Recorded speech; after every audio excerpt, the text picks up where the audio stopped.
And he was nervous that his wife was gonna leave him. And I go, let me ask you a question. Like, if we really sit down, if my woman left, your woman left, you go, what would you really miss about her? That's a very important question to ask. What would you really miss? And if all it is bedroom fun, well, guys, there are many girls that can provide that. Exactly. Like, what would you miss? It's your own arrogance. Our arrogance as men, because they're possessions, and if they leave, it's like, oh, it's like losing your favorite pencil. But it's like pencil. He's equating a relationship, a loving relationship, of years to losing maybe your favorite pencil. Your favorite pencil. It's not like it's a number 2 pencil. No. Where's that fucking pencil? But that's our arrogance. That's why we lose our minds when women live. Because when they leave us and things like that, because we're so fucking arrogant to think that we control them. I don't think I control my girl. I just let her know she can't control me. That's a very wise quote. I don't control my woman. I just let her know that she can't control me. Who determines your fate? Is it you or is it your woman? If it's not you, your life is over. Because you are not living your own life. They're living it. Remember that. Which is all she needs to do. That's it. She knows she cannot fuck around with me. That is not her job to make me miserable. It is not. Exactly. Very, very wise, Patrice. Again, she needs to stay in her lane. It's a very important concept. You do what you do as a man, which is being, goal-oriented and striving towards your goals and struggling and fighting and achieving and succeeding. You strive towards your goals, and she is going to be the support. And if she is not going to play her role, then she can leave. The train will still keep barreling down the track. Her fucking job. No one says that she's supposed to make. Who the fuck? You know what? Who says I'm supposed to do anything for you, bitch? Open a door, pull a chair out. It's all desire. You better make me want to do that. Just exactly. Every day, she needs to convince you that she's the girl that deserves that kind of treatment.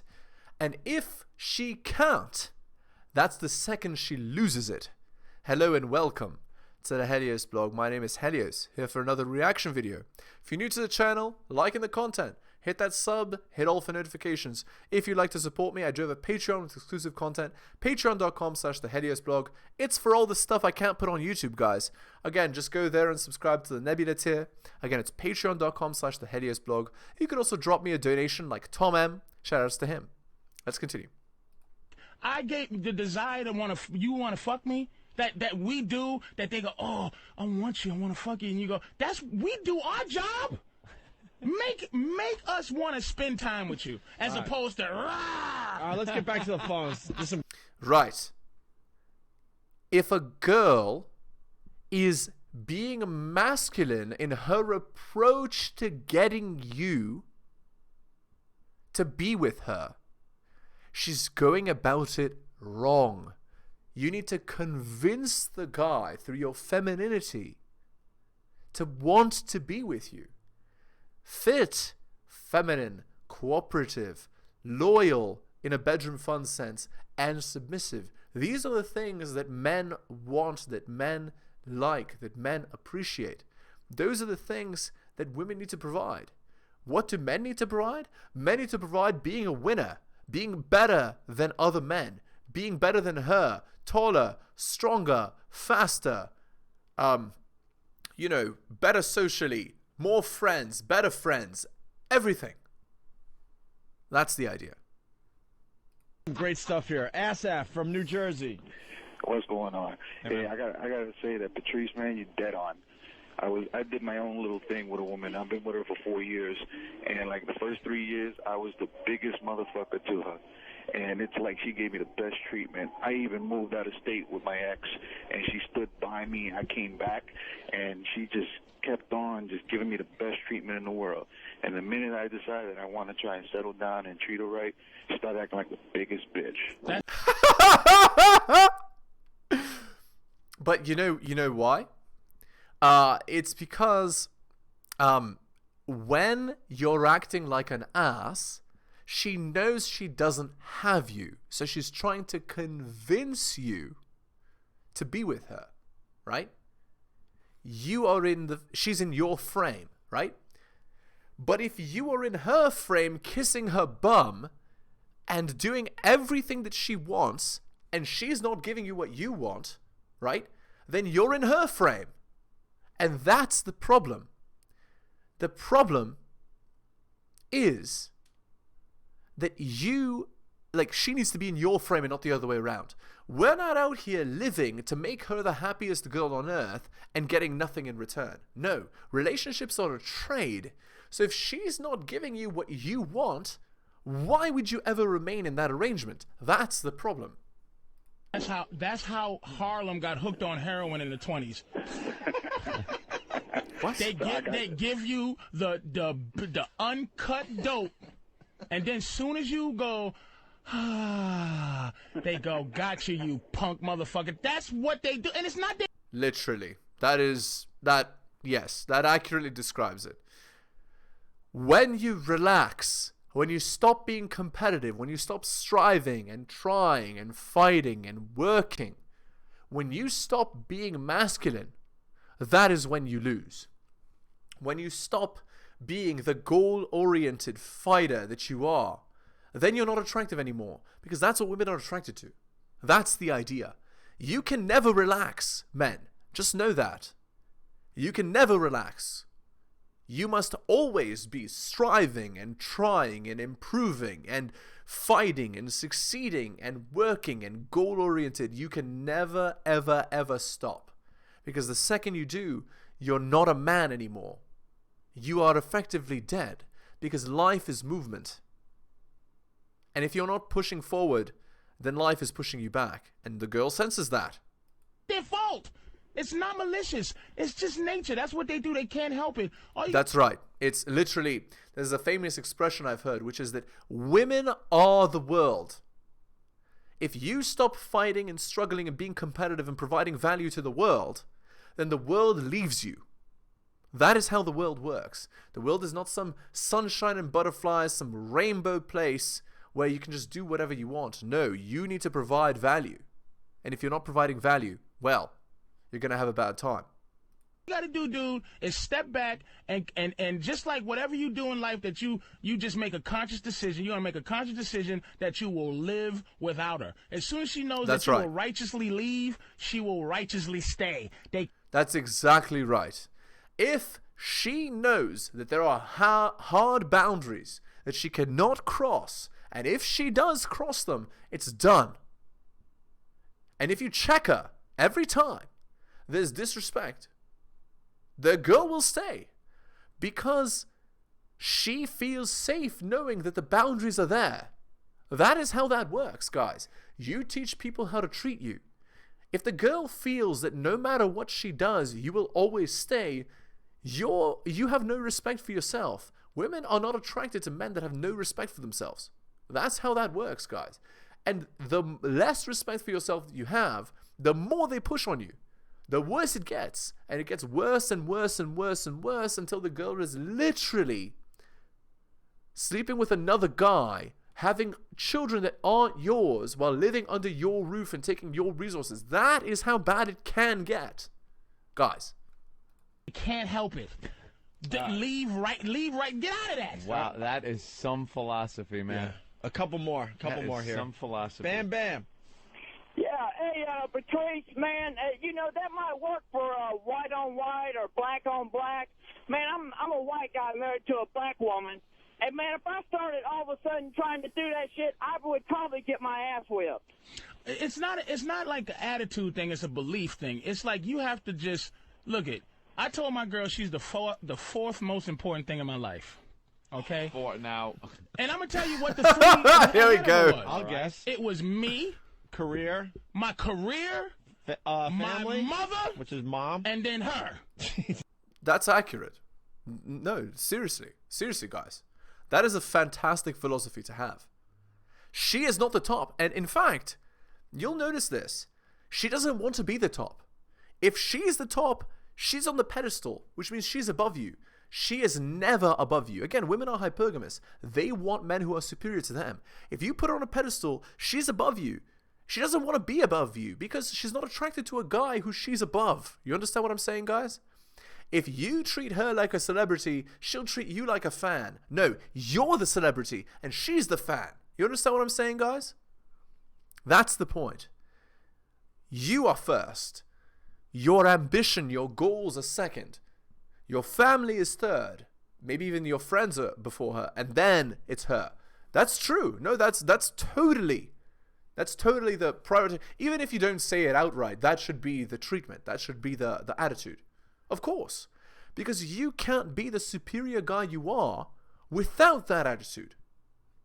That women are attracted to, that other men want and that women want to be. You can't be that without that attitude. That's fantastic belief set. All right, here's an article by Rollo Tomasi. It's called Artificial Joy. Of all the scenes in The Matrix, Cypher's 30 pieces of silver moment here is the one that requires the most suspension of disbelief.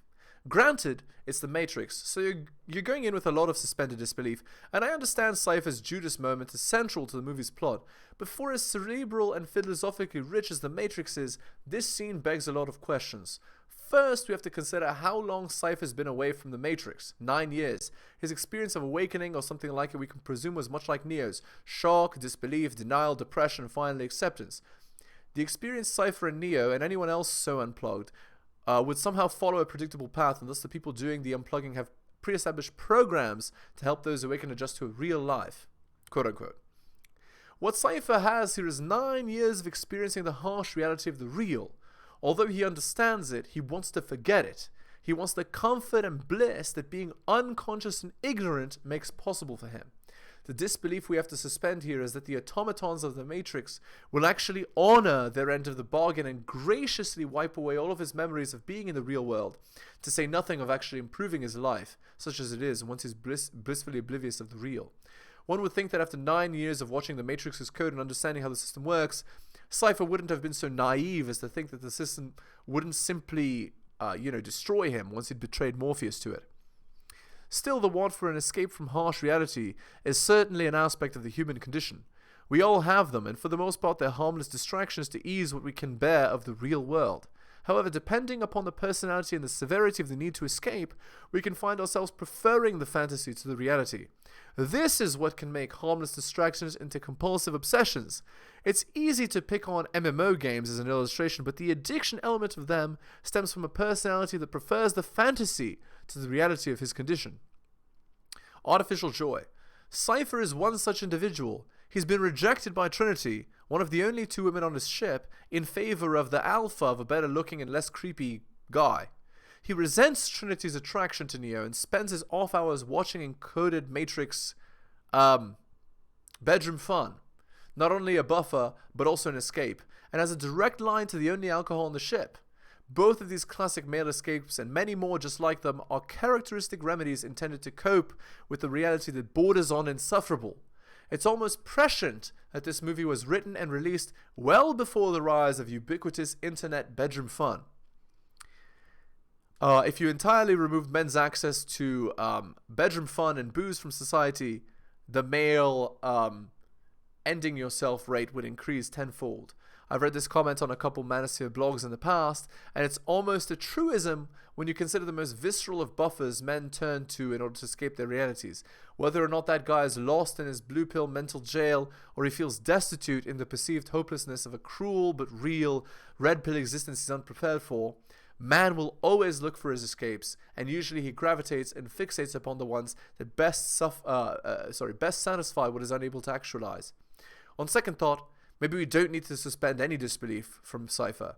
Once we understand that condition and situation, and the abject lack of an ability to address it, it can drive someone to desperation, to hopeless ending yourself, acts of violence, and fanciful, absorbing escapes. Real naive beliefs and willful intellectual negligence seem of small consequence by comparison. I'm using Cypher's character here today thanks to an enlightening post Athol K dropped last week. I disagree with his assertion here that red pill men need their occasional blue pill escapisms, but really only in how he's applying terms. Athol cites the same video and character to illustrate how men have a desire to regress back to their former magical thinking in order to cope with the reality of our red pill, our game awareness, our new ability to make sense of and confront our conditioning and the mechanics of femcentrism and its demands on men.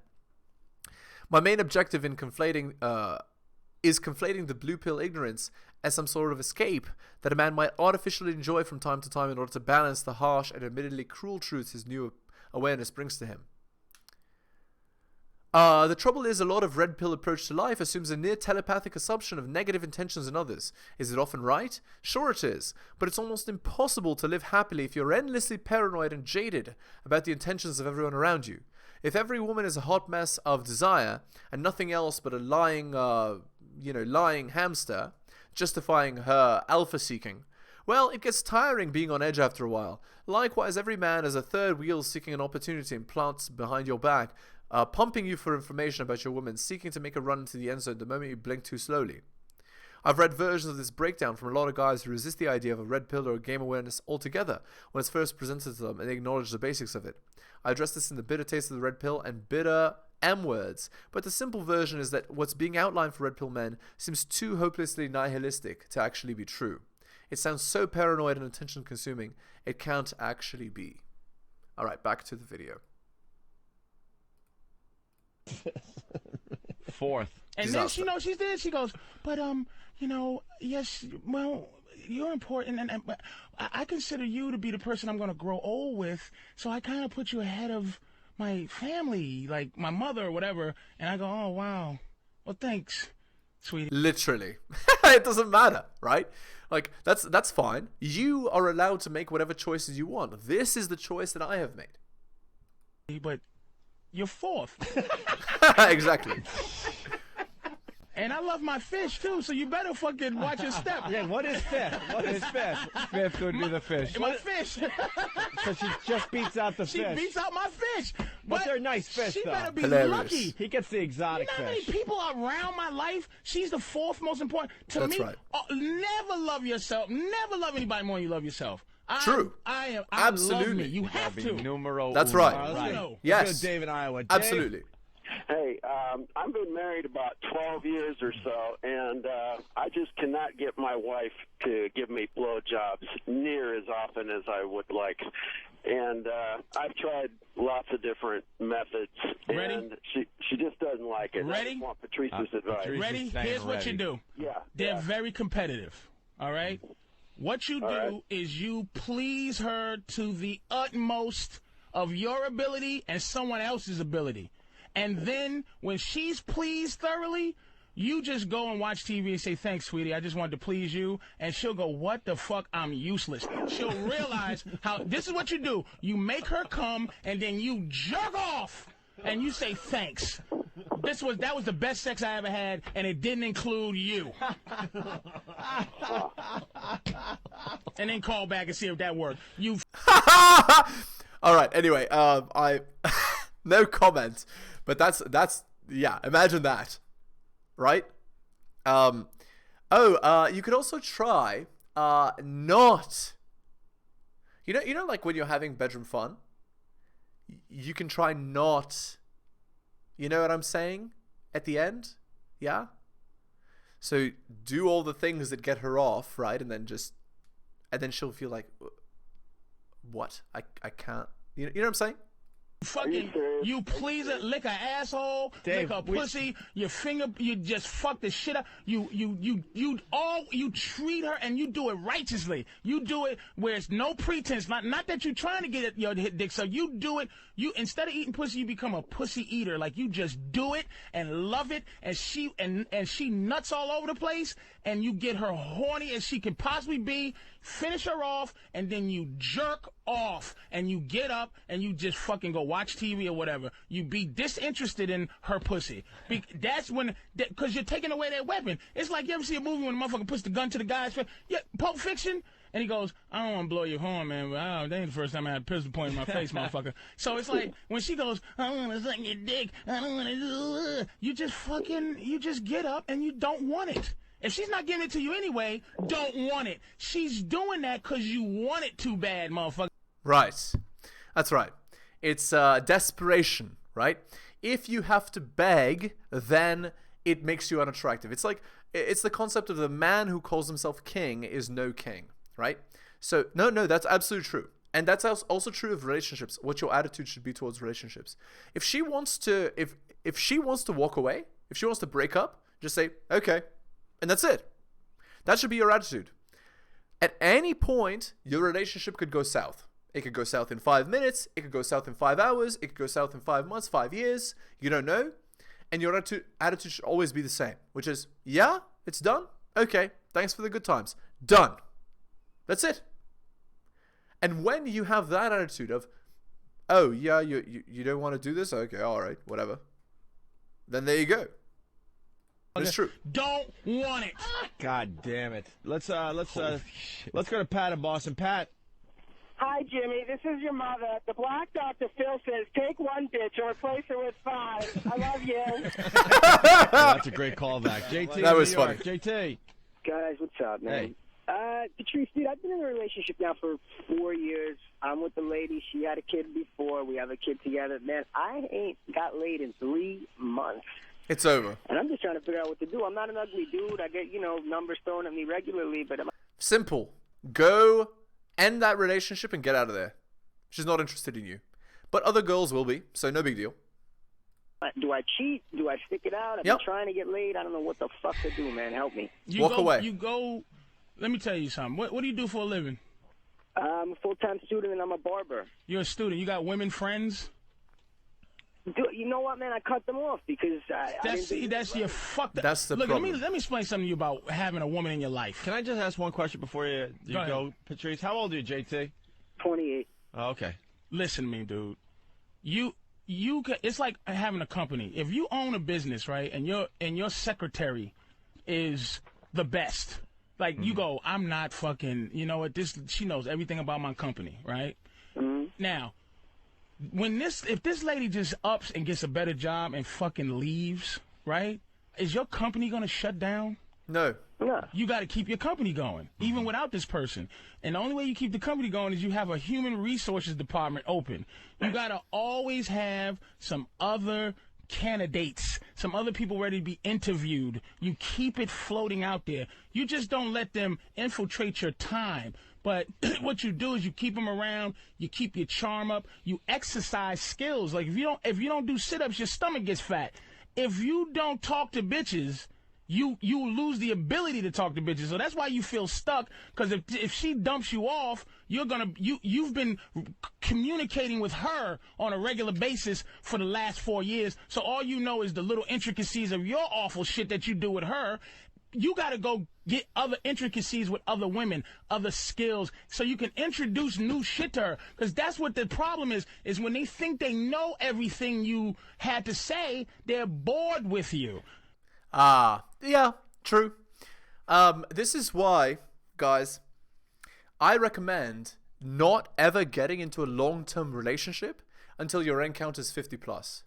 So, because you have pre-done this, right? It doesn't matter. Like, think about how much work it takes and how much practice it takes and how many different personalities it takes to have bedroom fun with 50 girls. At that point, no matter what you do, you'll never lose that, because it takes like 10 years to get an end count of 50 plus, unless you're like exceptionally, incredibly attractive, right? But that's like, a very small percentage of the population, right? So this is why you work on that, and then you'll always have something new, because like you have so much breadth of experience that nothing the girl does will surprise you. Nothing the girl says will surprise you. Nothing, like, you'll never be boring because you have such a depth of experience, right? So this problem is prevented altogether. And like, he says, like, go out and talk to other girls, because if you if you don't talk to girls, you lose your ability to talk to girls. But if you've talked to, let's say, 1,000 girls, 2,000 girls, that practice doesn't leave. It's like riding a bike. You'll remember, right? Should you need it. So I'm just advocating for doing it, like pre-doing it before you're even in the relationship. Because that's right. If you're like, let's say 20 years old or whatever, you need to be talking to girls like forever. Because let's say you have a relationship of 3 years and you haven't practiced talking to girls for those 3 years. Well, every other guy who's your competition has, right? But if you have 10 years of practice talking to girls, you don't need to practice all the time. I don't know if that makes sense. Yeah, anyway. It's like maintenance, right? You only need to do like minimal work. Okay, here's a Reddit post. I, 30 male, walked in on my wife, 30 female, with a coworker and feel ashamed for considering giving her a second chance. Yeah, you shouldn't. But here's the story. Guys, it's a long one. I was overnight with cousins celebrating the holidays early. My wife, who I've been married for 2 months, was unable to make it because she's working a second job. A bar gig she picked up about a month ago to pay off her debts. So they got married and then she starts cheating immediately? Yeah, that's a red flag. I mean, yeah. She told me she was inviting her coworker, who's, only into guys, back to her apartment around 1:30 a.m. They had a drink post-shift and the guy revealed he had, something really bad. She wanted to continue the drinking and said 2 other guys might join. He and those coworkers got back to her apartment around 2:30 a.m. and continued to drink most of the liquor we had in the apartment, nearly 2 to 3 bottles. I was hurt and spent the night in the hospital. She got wind of the incident around 5 a.m., called to check on me, and called my parents to talk to them about the incident. Around 8 a.m., she called me to ask how things were going and if I was going to make it home. She sounded like a different person, barely coherent, and could hardly put a sentence together. I hardly recognized her. I told her I was heading home and would be there in about an hour. I arrived home around 9:15 a.m. and opened my door to find a man I'd never seen before jumping up to zip up his pants. In my warmth, stumbling towards the bathroom with the pants around her knees. I told the man to leave before I did something dumb, and he instantly left. I was in shock and kept shouting. Why? Apparently her coworker left at 8:45 a.m., and she just started to hook up with this guy right before I opened the door. She has admitted that they were having bedroom fun, but thinks it was only for a minute or two. Well, who cares? I left the apartment and was able to get to my parents' brother there to help me gather all my stuff and move back to my parents' house. By 11 a.m., I had almost all my belongings out of our apartment. Some background. My wife and I were trying to have a baby earlier this year. Early in the pregnancy, the doctors noticed some very bad indicators that meant the baby would either not make it or die just after birth. That's very sad. My wife decided the best course of action was something I can't say on YouTube. My wife and I have been working on opposite schedules for the last 8 months. We get a day and a half each week together. She hates her job and has had a very time not seeing me. She's been severely depressed since, bad stuff. She had no desire for bedroom fun since since bad stuff. Other than to try and conceive, she's shown me no desire for bedroom fun. Occasionally we've been having bedroom fun, but it's very clear she's only doing it because she knows I want it. Her story, she claims that she doesn't have any recollection of the bedroom fun. However, she admits it was not... Yeah, this is a disaster. She tells me it was a purely physical instinct. Okay. She's been begging me to come back to her apartment, swearing she'll never drink again because she knows she has a problem. She says she'll start to get therapy. Yeah. Once she's cheated on you, she'll cheat on you again. It's over. Yeah, okay, let's look at the top comment here. 54 upvotes. You think you want to stay because your feelings are still there. That's normal. What you probably won't realize is that events like this will change your feelings forever. The trust that you always had for that person is gone. Anytime she's out with friends or workmates or doesn't come home when she said she would, you'll always find yourself asking what if she's doing it again. And yeah, that's it. Okay, guys, we're going to end the video there. So again, if you're new to the channel, liking the content, hit the sub, hit all for notifications. If you'd like to support me, I do have a Patreon with exclusive content. Patreon.com/theheliosblog. Just go there and subscribe to the Nebula tier. Again, guys, it's for the content I can't put on YouTube. Again, guys, it's patreon.com/theheliosblog. You could also drop me a donation like Tom M here. Shoutouts to him. Thanks so much, guys, for listening, especially if you took the time to listen to the end of the video. Really do appreciate it. You guys are wonderful, and I will see you next time.